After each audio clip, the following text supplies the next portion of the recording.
Yo, what's going on, guys? It's your boy, Redux What Ifs, and I'm coming with y'all. Y'all already know what this is. Yeah, I had to do a little intermission filler for Mori X High School DXD real quick. To kind of get back in the swing of things and get a feel.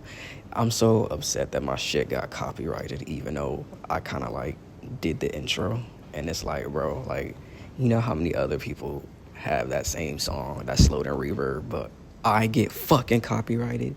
But you know what? It don't even matter, man. It don't even matter, bro. So, without any further ado, this is going to be part 3 of What If Mori Was in High School DXD. And apparently, since I can't use that intro, I'll just go back to the old one. But without any further ado, let's get into the What If.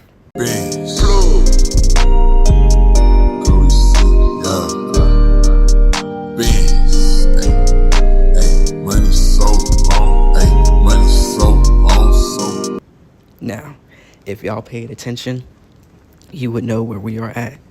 And this is going to take place right after, the Archangel Michael said that Mori, Issei, and Akano needs to meet him at Akano's father's shrine, which Akano was hesitant to go, but with the little encouraging words from Mori, saying that she needs to, overcome her fears and don't see it as a weakness, but as a strength.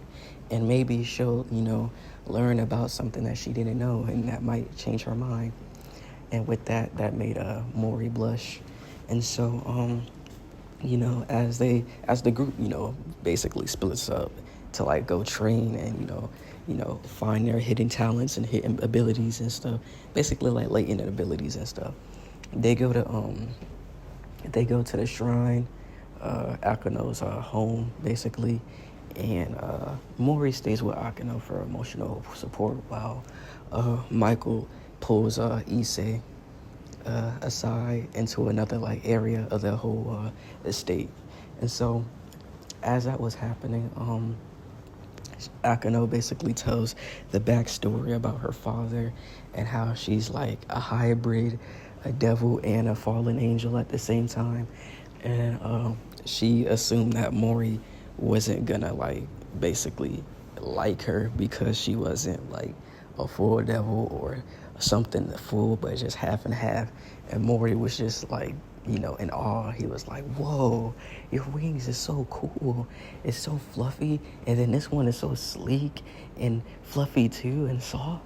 And then he starts touching the wings, and that's when she starts to blush and start feeling them.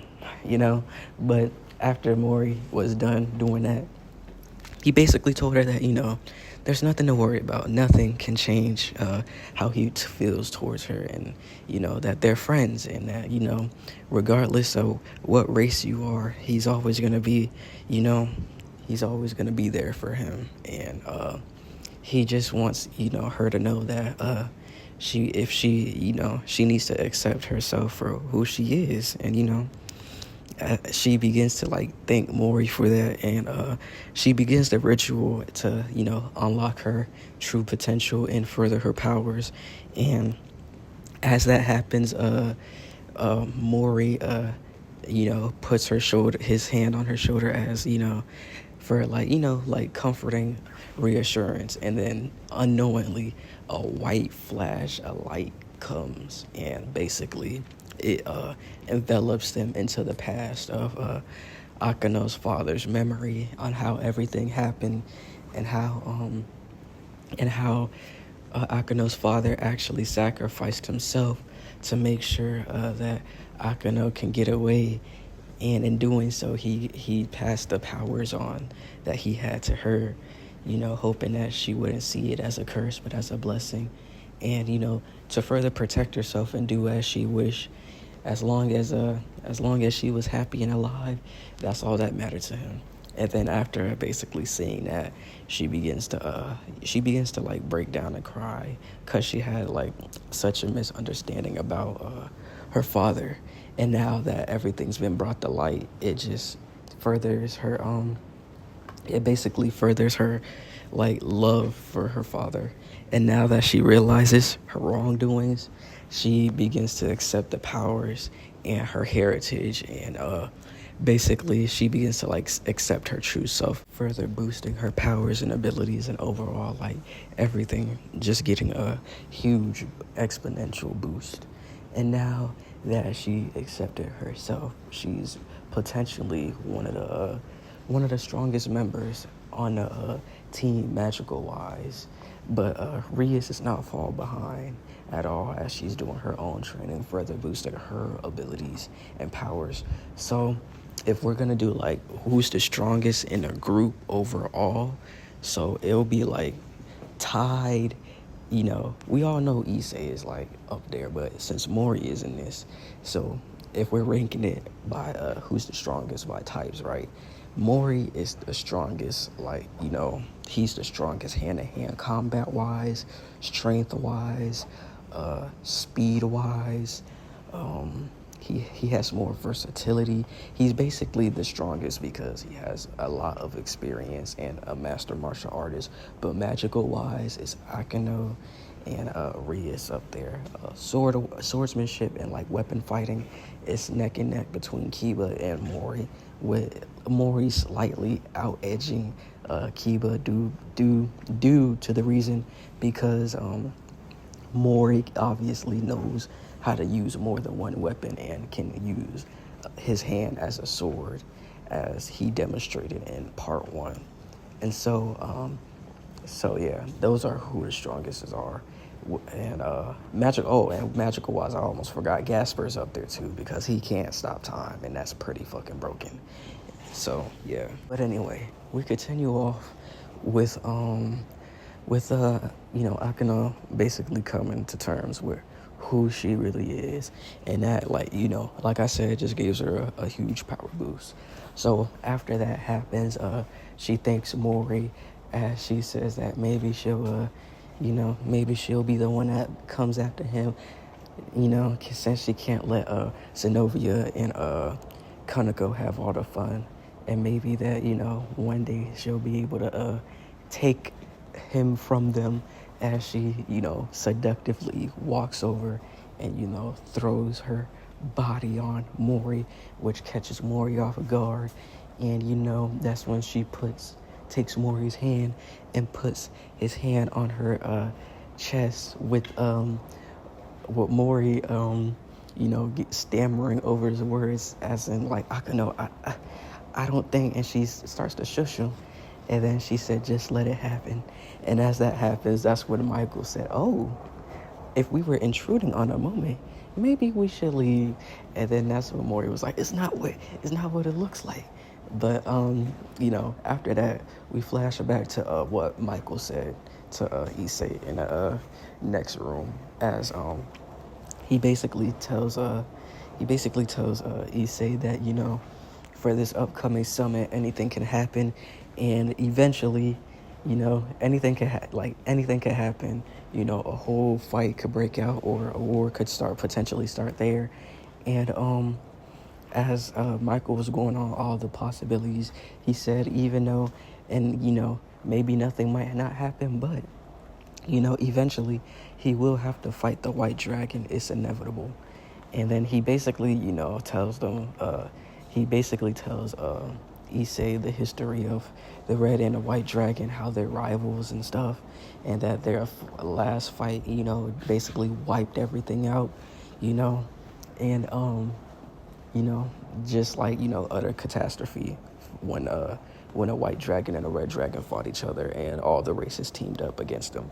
And so with that being said, he said, even though I didn't want to do this, you will have to prepare. So I brought something special for you. And then that's when Michael presents the Holy Dragon Sword. I think it's like the Dragon Slayer Sword, I believe so. I might be wrong on the name, but it still does. It's basically a dragon slaying sword. Saying that, you know, this sword has, you know, it's like a dragon slaying sword. It's a very powerful sword that can take down a dragon, even a red dragon and a white dragon. And Michael is, you know, gifting him this as a sacred treasure. I think that's what it's called, sacred treasures.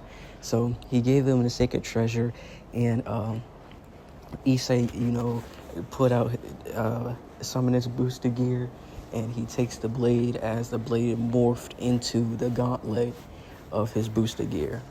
And so that's when Issei started to feel like a rising flow in power, as he was like, I'm starting to feel it. Thank you, Michael. I appreciate it. And so that's when he said, no problem, Issei. Now, let's go check up on Akano and Mori and see how they're doing. And so that's when they heard like a thump. And then that's when, they walked in on them. So, after, that whole catastrophe, they begin to talk some more. And basically, Michael was telling, Mori more about the summit and what the summit really does, as it's basically like a thin line Cold War negotiation, if we're really being real. That's basically what it is. It's basically like a Cold War negotiation before anybody sets off any major shots to provoke a war. And so, with that being said, that's what Mori was like, so this is why we're training, because a war can happen. And then that's when Michael said, yes, that is correct. And he was like, that's when Mori was like, but what about the pact that you guys made against my grandfather? Does that not mean anything? And then Michael said, it seems like you were ill-informed about that pact. See, the pact was about coming after your grandfather, when you were just a baby. But now that you've grown into a fine man and, you're almost of age, that pact is only strictly for your grandfather. We will not attack your grandfather. And he was like, but what about the other races? They may not, they may not honor that. And he was like, some people don't honor it. And for that, your grandfather most likely have taken care of them. And your grandfather knows that the pact won't last long. It was only just a means for temporary peace. And then that's when Mori was like, oh, well, if anybody decides to try to fight or kill me or come after my friends or grandfather, they'll pay.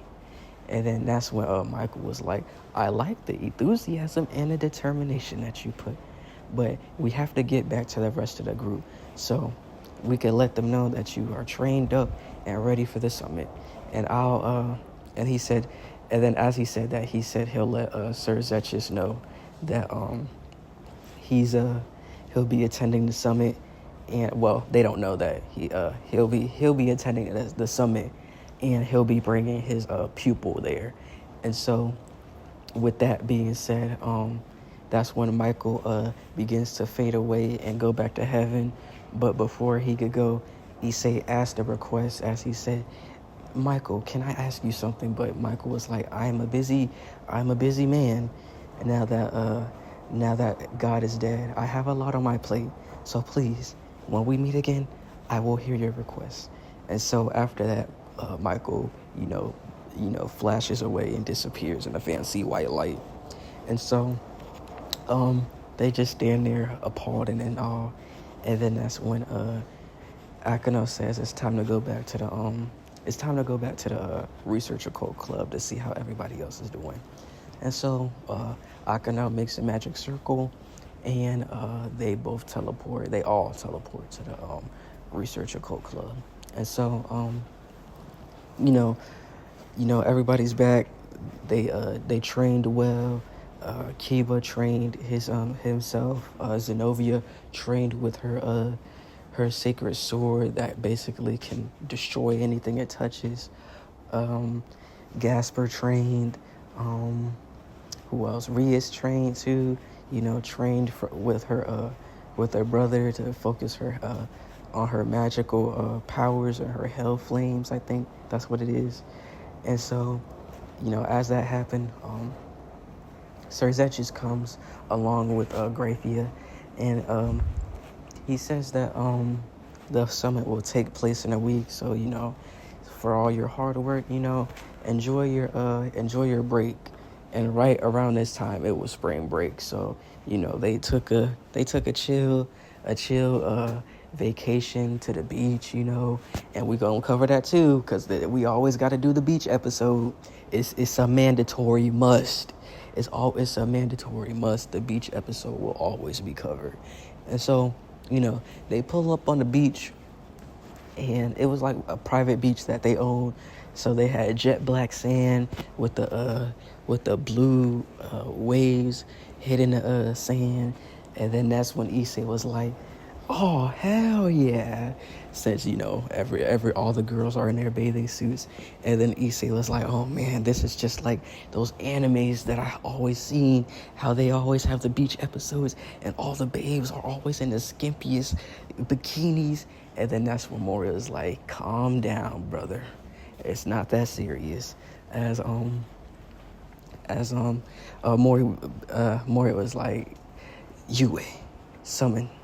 And so he summoned Yue, and that's when Issei was like, "Why are you carrying Yue around?" And then that's when Mori said, "It's a part of my training." He said, "I always have to I keep Yue, in my ear. It's the size of it's basically the size of like a what is it? I'm trying to think of what it is. It's basically the size of like a tiny pin, like a very, very tiny pin, and he makes it heavy. So he always puts this weight on him as it's like restricting him." He said, "It's part of my training, since I don't have any weighted clothes, and all the weighted clothes are starting to feel lighter to me. This is the next best thing. Since I can add a lot of weight to Yue, I keep it on me, and I set a certain amount of weight, and then I get used to it, and then I make it more heavy." And then that's when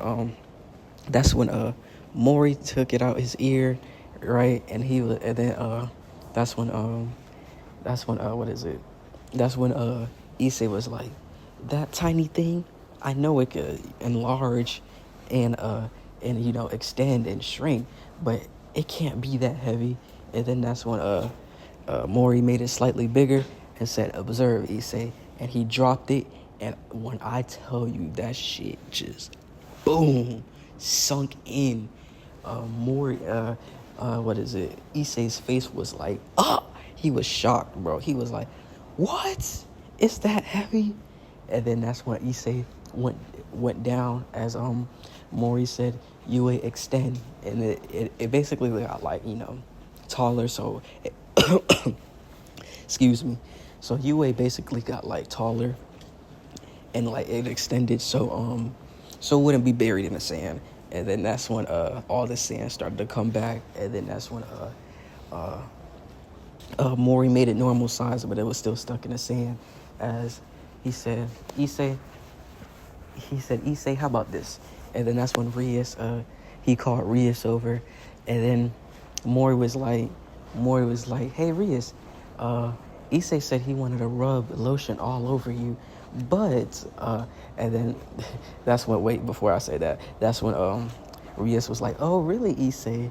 And then that's when Issei was like, "What? I didn't say that, but if you're offering, yes." And then that's what Mori said, "But I told him if he can't pull that out by the end of our trip, he doesn't get to do it." He said, no, not the end of the trip. I'm not gonna do that. I was like, he said if he can't pull it out in less than 30 minutes, then he won't be able to do it. And then that's when Issei was like, "Okay, we both know Rias won't go for that." And then that's when Rias was like, "Actually, that would be some good training for you, Mori." Not Mori, but Issei. He said, "Now get the pulling." And then that's when she basically took one of the covers that was covering the chesticles and made gave Issei a sneak peek and said, "You know you want to, and if you do, you better get the pulling. You don't have a lot of time." And then that's when it's already been 27 minutes, and 27 minutes, and then like that's when it's like what is it?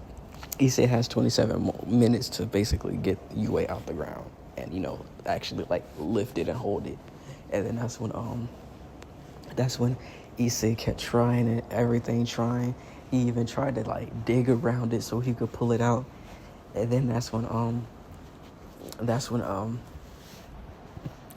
Kaneko asked Issei what he's doing, And then Issei was like, the president said I could rub, he said, the president said I could rub lotion all over those fun bags, but Mori ruined it, saying that I had to get his magical dick staff out the what is it? Out the ground. And it seems that I can't do it because it's so damn heavy. And then that's when Kanako was like, let me try. And then Mori was like, not Mori, but Issei was like, Kanako, trust me, I know you're strong, but this is probably beyond your strength. It's crazy how heavy it is. And then that's when Kanako, grabbed the stick with her hands, grabbed Yue by her hand with her hands, and she began to pull up, and then it moved slightly, but it got back down. And then that's when Kanako was like, I have to get a much more firm grip on it. And then that's when she pulled it up and lifted it with her hand. And then she was like struggling to hold it a little bit. And she was like, I did it. And then that's when Mori was like, wow, Kanako, you came a long way. Good job. I didn't know you could lift that much. And then that's when she was like, I've been training myself to make my strength stronger and my speed, he said. And then she said, I have a secret trump card, but I want to wait to use it when it's necessary. And then she's just like walking around holding Yue, but as she's like walking, it's like making like deep sand tracks because it's heavy, and she's like, it's like the weight distribution is uneven with her. So she basically moves Yue, and then that's when Mori was like, okay, you could put Yue down right there. And then that's when she said, okay. And then she basically stabbed it into the ground, and it just like shook like the area that they were on. And then that's when Issei was like, oh no, you should have just gave it to me.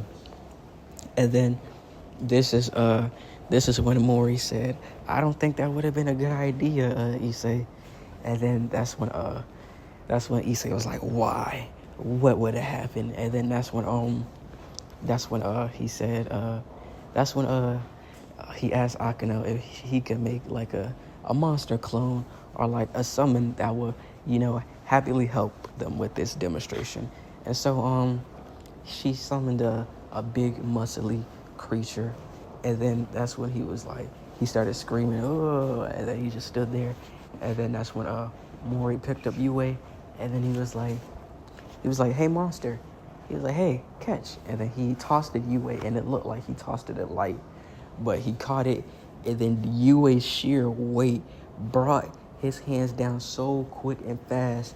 His whole arms fell off, bro. Like, his whole arms fell off and like snapped off, and it started screaming in pain, and then it just disappeared as it just leaves his arms holding it. And then that's when Issei was like, oh, and then he was like, yeah, so if Kanako would have gave it to you, your arms would have probably flown off. And then that's when Issei was like, you must be trying to kill me. And then Mori was like, none of that. I honestly want to see you do this.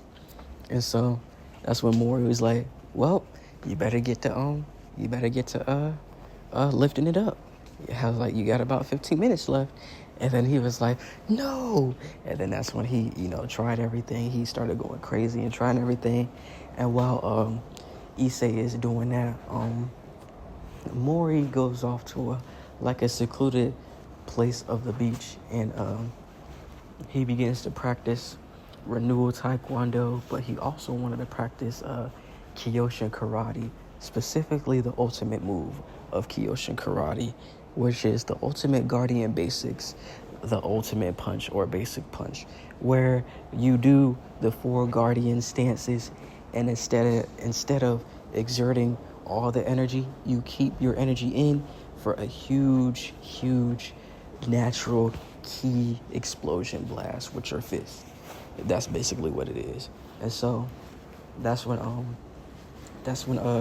Mori got into his stance and just kept punching and doing the basic punch, and kept punching over and over and over again till he found the right spot. And so this was when Kanako was watching, as she wanted to use some of Mori's moves for herself, as she found a liking to Kyoshin karate more so of renewal taekwondo. And so she watched Mori do these moves, which is like, the ultimate guardian dances, but they're actually moves, fist of the black turtle, kick of the red phoenix, you know, chop of the tiger. I forgot what the third one was called, but after that, he got himself into position, and then she saw the wind picking up around Mori, as she could see all this like natural energy, aka senju energy, just naturally envelop Mori, as he said, "I finally figured it out." He said, "Ultimate Guardian basics, basic punch," and then that's when he moved his fist back. He like moved his fist back and then thrusted it out, and then that's when it happened. A huge explosion, just like, ooh, I had to clear my throat. A huge explosion, just like, makes like it basically, it splits the ocean for miles, and then it's like a huge explosion, as it just like, that's like a crater where Mori stands, and then that's when water starts to come in, as the water's like, above his feet, as he started breathing heavy. He was like, "I finally did it. I finally mastered this." He was like, "I wonder how Grandpa's gonna counter this." And then that's when Kaneko was like, "That was an amazing move, Mori." And then that's when Mori was like, "You saw that?" He was like, "Yes." And then she started blushing while being shy about it. He was like, "Kaneko, if you want me to teach you Kyoshin karate, if renewal taekwondo is too hard, you could have just asked. I would have been more than happy to help you do that." And then she said, "Really?" And then Mori was like, "Yeah, anything you ask, I'll be able to do without no complaints or no, with no worries." And then that's when she started blushing, and she said, "Well, if you say that, then can you rub this on my back?" And then that's when Mori just like was like, he was like, I didn't know you were gonna ask me that." He was like, I thought you were pretending to, like, I thought you were joking." He was like, I thought it was more like, training wise, or, if you need a friend to talk to wise. I didn't know you were going to ask me this." And then that's when Kaneko was like, "Well, you said that you'll do anything, so you can't go back on your word." And then that's when Mori was like, "I guess you're right." And then that's when she was already prepared. And then that's when she laid on a towel that she already laid out. And then that's when Mori was like, "You were planning to ask me this regardless, weren't you?" And then that's when Kaneko didn't say anything, but her eyes told. And then that's when Mori started to blush about it. And so he began to apply the lotion on her back. And then that's when Zenobia came out of nowhere and said, "So you're gonna rub her back and not let me get my back in?" And then she proceeds to take her top off, as she was she had her bathing suit bottom on, but the top wasn't on, as she was like, she's only letting you rub her back. A real woman would let a man give a full body massage. And then that's when she begins to like kind of like push Kaneko out the way, and then take Mori's hands, and instead of laying on her back, he begins to apply pressure to the chest area. And then this is more Mori was like, and then that's when Kaneko got mad. And then that's when Kaneko said, "Well, if she's offering, I can do it too, Mori." And then she said, "Even though I don't have much, I hope you don't mind." And then that's when Mori was like, and then he was like, "Hey, I should go check up on Issei. I'll see you guys later, bye." And he begins to zoom off. So after that, we're going to fast forward, at the end of the day, they had a good time, but now it's time for them to reel in, as, let's say the summit is like in 2 days, right? 2 to 3 days. This is when, everybody's like relaxed except for Mori because he wants to train some more because he feels like he needs to be ready for any and everything. Excuse me for the burp. Any and everything, right? And so after he does that, he begins to train Ryunoa Taekwondo, and he starts training into Kyoshin karate as his grandfather wants him to learn other martial arts that plays a huge part in Renewal Taekwondo. As he says, Renewal Taekwondo doesn't have any weaknesses, but Mori's grandfather pointed out the weaknesses, obviously, but he told Mori there's a secret to fixing all those weaknesses, but he's not going to tell him that, but that's for him to decide because he wants him to have a journey of becoming a self-made master martial artist himself, right? And so Mori begins to training his kicks, punches, practicing his ultimate guardian basics, remembering some of the things that he can recall based on his memory. He hasn't have his whole memory yet since he doesn't have like his, I would say like it's technically like sacred gears in that universe. But since he technically doesn't have his his gourd or his armor suits, he can't really remember anything. Even if he had his armor suits, his gourd really pertains all his memories. So, after that, he begins, he's training,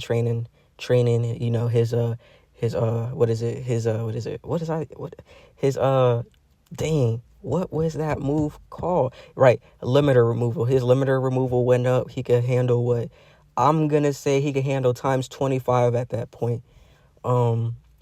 He could handle 15, but when he's in his Monkey King form, since he basically gets healed from all that, the rebound, he basically he's able to do times 25 in his Monkey King form, right? And so, after that, after he realizes how far he can take it, he feels like his strength is more than competent enough to handle any threats that might happen or, that might break out when the summit comes. So fast forward 2 days, the summit is here, and it takes place at the Research Occult Club, main meeting room, right? And so Archangel Michael pulls up along with Inara, and Zenobia was surprised to see Inara. Like everybody was surprised to see Inara with Michael, and Sir Zetches pulls up along with Graphia, the Volley pulls up, and the Azazel Archangel, Master Archangel pulls up, right? And so, not the Master Archangel, the leader of the fallen angels pulls up, basically, right? He pulls up, and everything begins to go to canon. Azazel begins to talk the talk.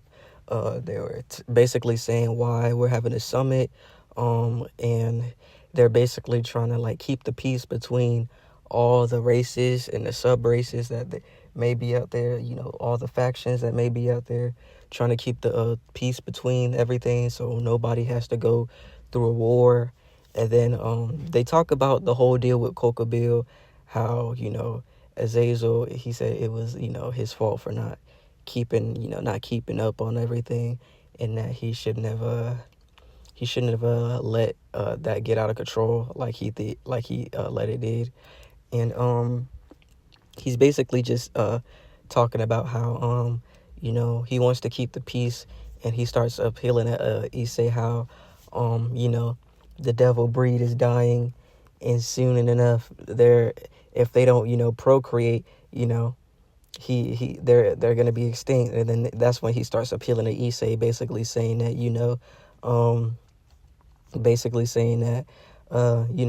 if they keep the peace, that means Issei can baby make with Rias.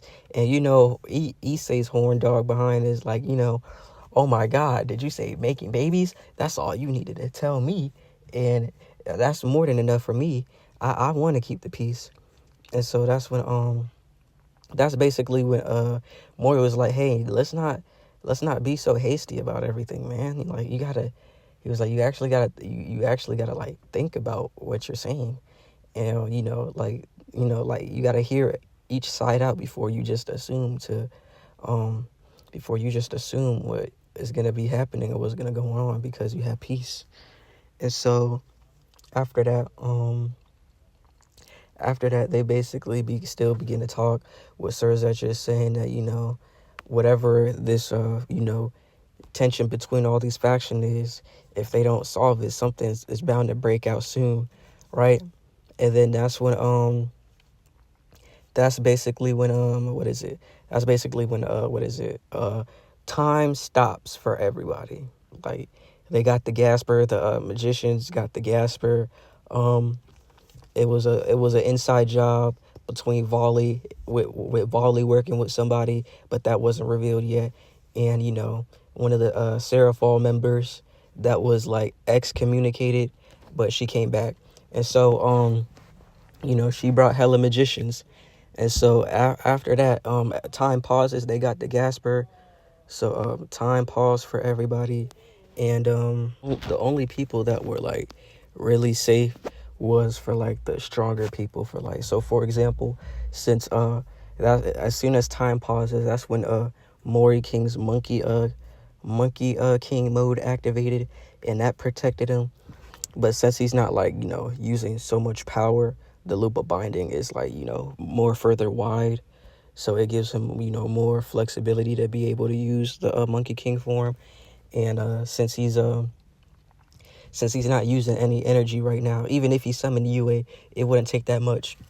So the only people that are like really protected from the time pause is Volley, Issei, and Issei, Archangel, Michael, Cerzechis, Graphia, and Rias, and Rias, who else? Rias and Azazel, since they're all like pretty top tier. And then that's when they see all the magicians pull up, and then that's when the attack on the summit begins. So the magicians begin their attack as they try to blow the building up, basically. But since with Graphia's quick thinking, she's able to make a barrier like a shield to protect it. And then that's when Volley decides to handle some of the magicians out there too, to make it seem like they were on their side. And excuse me, as they were doing that,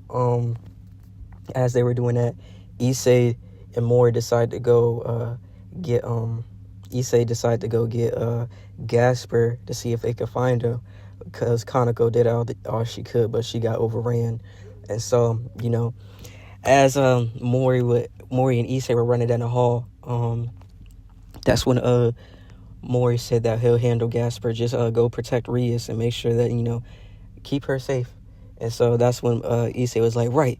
And so Issei split it off, double back with Rias, and they came, and Issei goes outside, and he sees like it's a whole chaos with all these magicians out here, right? And so as he was doing that, he began to help out how he could, as he was fighting the magicians. And he was doing pretty well, since he'd been training with Mori, and furthering his magical experience with his sacred gear, as he was able to dress break with the snap. And since he they call him a psycho and a heathen for doing perverted things like that, but Issei don't care. It's Issei, man. And so as Issei was holding his own and assisting Rias how he could, that's when Mori finds Gasper, and that's when Gasper was apologizing recklessly. Well, not recklessly, but just like relentlessly. Like, Mori was like, it's okay, like you did what you could, big brother would handle it from here. And so the magicians tried to attack him, and they were first wondering why he wasn't affected by the time pause. They were wondering why he wasn't affected by the time pause at first, and then they realized that they saw the loop of binding, and they were like, wait, there isn't no way, is he? But before they could finish, Mori begins to knock him out and, finishes the job off. And so after he does that, he begins to he basically begins to let them let Gasper know that he did everything that he could, and Gasper is stronger than what they were able to do. And so that's when Gasper agreed with Mori, and then Mori said, now show how far my me and Issei's training taking you. I want you to release the time pause on everybody. And then once you get comfortable enough, remember what we said. Low temperature, right? So put everybody on 32, okay? And then that's when the Gasper said, right. And so he released the time pause, right? He released the time pause. And then that's when he began to put everybody else that wasn't, a friend on a time freeze. But since some of them had the ability to like move through time, right? Gasper couldn't hold on to it for long, right? And so that's when Mori told him good job, and then that's when him and Gasper got out of there. And so that's when everybody else wasn't affected by the time freeze no more, and they begin to fight the good battle outside with Azazel fighting the excommunicated member of the Seraphol family, and they begin to go back and forth as Varley couldn't handle it no more and decided to go fight with Issei. He decided to go fight with Issei, right? And as they begin to fight, it was clear that Varley was working with the excommunicated member of the Seraphol family the whole time. And so after that, him and Issei begin to fight, which goes to canon. But since Issei kind of used too much power at the beginning, he's kind of falling short. And then that's when he gets a huge, super huge, massive boost for Azazel, basically giving him a encouraging word, saying that he could divide anything, and that includes chest sizes. And then that's when Issei got upset about it, and they began to go back and forth. But then that's when Varley decided to activate his next mode, as he Issei was falling out. And then that's when as everything looked grim, Varley began to divide his power, reverting to Issei back to his Juggernaut drive mode without the wings. And then that's when Mori came in, and then that's when Mori gave him a roundhouse kick to the face. And then that's when he said, he said, this isn't how it was gonna be last time. He has a brother here. And then that's when Varley flies down. And then Varley said, you think you two can handle me? He said, I have Issei's powers divided, and plus I could divide your powers. But here's the thing. He can't divide Mori's powers, because in this state, it's like he doesn't have any powers to divide. So that's when he was like, how come I can't divide your power? He was like, because my power comes from my soul, and you can't divide my soul. And then that's when they begin to go back and forth with Mori and Issei teaming up Varley, and Varley throws Issei to the side as him and Mori begin to go back and forth, as he was wondering how is a mere human able to throw hands with the armored sacred gear. And he was like, I trained my body to perfection.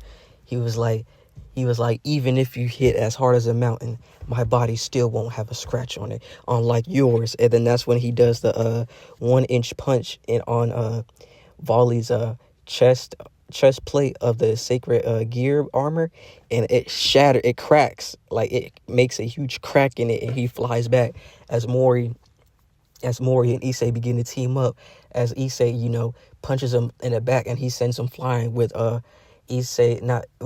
Mori coming up, and then doing a kick of the blue dragon kick. And then that's when Varley blocks it. And then that's when Issei was able to do the renewal guard break, as he was like, and this one is for Rias. And then that's when he did the triple kick, but with sustaining injury, since Mori's renewal taekwondo is really hard to do. And so after that, after that, they begin to go back and forth, and then this is when Mori was like, it's time to finish it, Issei. And then that's when Mori does limiter removal times 15, because he felt like he didn't need it with his Monkey King abilities on active, plus the limiter removal. Oh, it could have been damn near overkill. But if y'all remember what I said, everybody in a high school DxD is a lot more stronger because of Taijin Jin and what he was doing. And so after that's when everything went like black and white.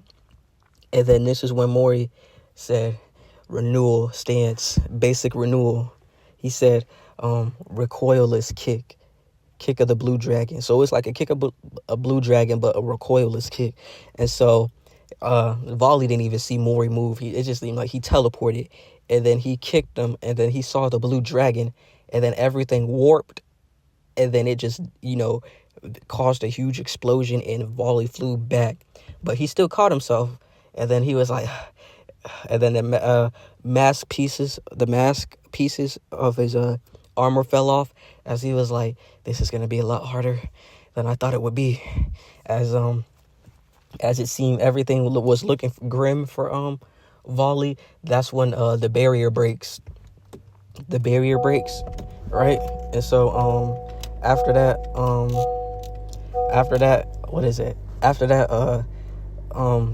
the Monkey King's disciple comes. I think his name is like Biduku. It starts with a B. I hope I said that right.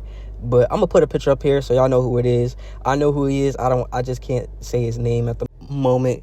But yeah, he breaks through the the barrier that he had, right? He breaks through the barrier, and after that, he looks at Mori, and then that's when he looks at Issei, and then but he's more intrigued about Mori because he has to bind the loop of binding, and he was like, and then he sensed that Mori has basically limitless potential and limitless power in his first stage of Monkey King form. And then that's when he grabs Volley, and then that's when he said, sorry, Sir Zetches, but something that we have to do. He said, we'll be seeing you next time. Don't forget, the Chaos Brigade will be coming soon. And then as he tries to teleport, Mori stopped it. He stopped the teleportation, and he grabbed him. He was like, where do you think you're going? And then this is when Biruku was like, wow, you're the first person. He said, you're the second person besides my master that could stop my teleportation. He was like, you seem very interesting and fun to play with, but sadly, I have to go through he said, we have to get out of here. So if you don't mind, I'm going to need you to let go.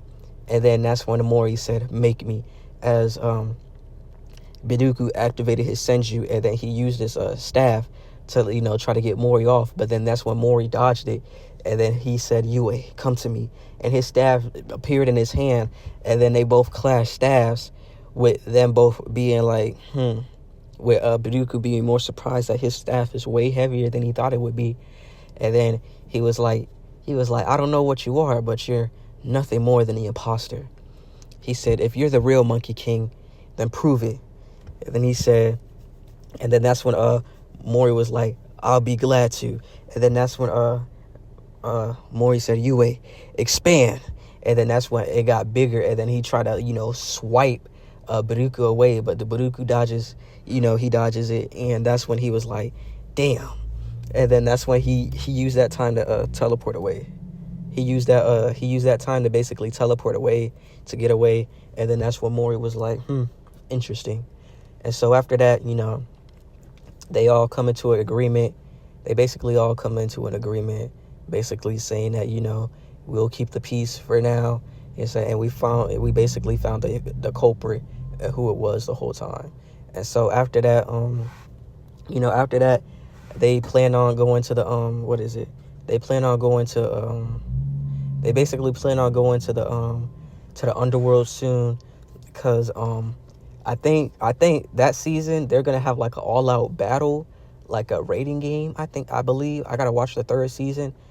And so, basically after the summit was over and the war was averted, everything really goes back to being peaceful with Mori and with Mori and Sir Zetchus talking. And then that's when Sir Zetchus said, there is another Monkey King, there's another one called the Monkey King, and he's Sun Wukong himself.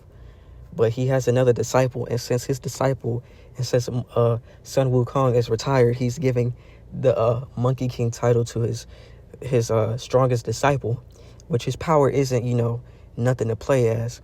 And since he met you basically, disgraced the title of Monkey King, and now this rating game, you might have to prove your worth to see if you are truly worthy of the title. And then we're going to leave that what if off right there.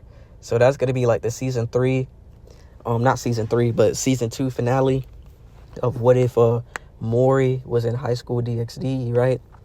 And I hope y'all enjoy this. I'm gonna do it's season 2, I believe. I think it's season 2, not season 3. I'm tripping. We will be picking up season 3 off, but I'm gonna be giving us like a week break. I'm gonna put another playlist on it for season 2. It was like a short season, everything is pretty much compiled into like an hour plus the filler, and then this. So I'm just giving y'all like the basic meat and bones of what happened in the season 2 basically. So I'm gonna upload this, put the pictures on there. I'm gonna go back to the OG anime screen. I don't think the gameplay was doing as well as I thought it would, but that's cool. That's okay, and that's cool too. But I hope y'all enjoy this what if. I appreciate y'all for all the love and support. We almost at 50 subs. We get to that 50 subs, and I'm gonna drop a whole hour special, and I'm gonna drop another what if Gojo was in Young Justice. And I feel like the reason why it's not getting that much views right now is because I got copyrighted stuff. And I feel like they really do be shadow banning you if you have copyrighted stuff. So we already gonna go back to the OG intro, man, to avoid copyright, since YouTube don't know that motherfucking song. And they can't copyright me for that shit because they don't know the song.